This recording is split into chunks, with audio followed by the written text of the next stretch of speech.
গাইবান্ধার সাদুল্লাপুরে ভাতগ্রাম ইউনিয়নের খোদাবকশ গ্রামের শাহ কফিল উদ্দিনের পুত্র হাবিবুর রহমান দীর্ঘ 51 বছর পর আদালতের মাধ্যমে তার বাপদাদার ক্রয়কৃত 5 শতক জমি ফেরত পেয়েছেন। জমিটি 1973 সালের অক্টোবর মাসের 8 তারিখে ক্রয় করা হয়েছিল, যার দলিল নাম্বার ছিল 6002। স্থানীয় সূত্রে জানা যায়, জমিটির মালিকানা গ্রহণ করার পর মৃত মোশাররফ হোসেনের ওয়ারিশরা ওই জমিটি বেদখল করে রাখে। দখলকাররা উক্ত জমিতে এক অসহায় গরিব বৃদ্ধা নারীকে ও তার সন্তানকে থাকার জায়গা দিয়েছিলেন।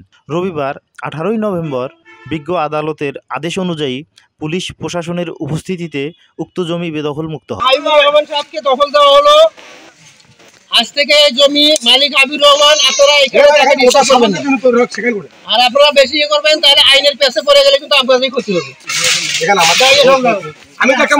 এ সময় হাবিবুর রহমান এবং তার পরিবারের সদস্যরা খুশি হয়ে জানান, এই দীর্ঘ প্রতীক্ষার পর তারা অবশেষে তাদের বৈধ মালিকানা ফিরে পেয়েছেন। এ বিষয়ে হাবিবুর রহমান বলেন, আমার বাপদাদা ওই জমিটি কিনেছিল। দীর্ঘ বছর ধরে সেটি ফেরত পাওয়ার জন্য আমি আইনি লড়াই চালিয়ে গেছি। আজ আদালতের মাধ্যমে আমি আমার অধিকার ফিরে পেলাম। স্থানীয় পুলিশ কর্মকর্তারা জানান, আদালতের নির্দেশনা অনুযায়ী জমিটি বেদখল মুক্ত করা হয়েছে এবং এর ফলে এলাকার শান্তি বজায় থাকবে। এ ঘটনায় এলাকাবাসীরা সন্তোষ প্রকাশ করে জানান, আইন ও আদালতের মাধ্যমে প্রতিকার পাওয়াটা এক ধরনের দৃষ্টান্ত হয়ে থাকবে। তবে দুই পক্ষের মধ্য থেকে বাড়িঘর হারিয়ে একেবারে নিঃস্ব হয়ে গেল নিরীহ বৃদ্ধা ও তার সন্তান।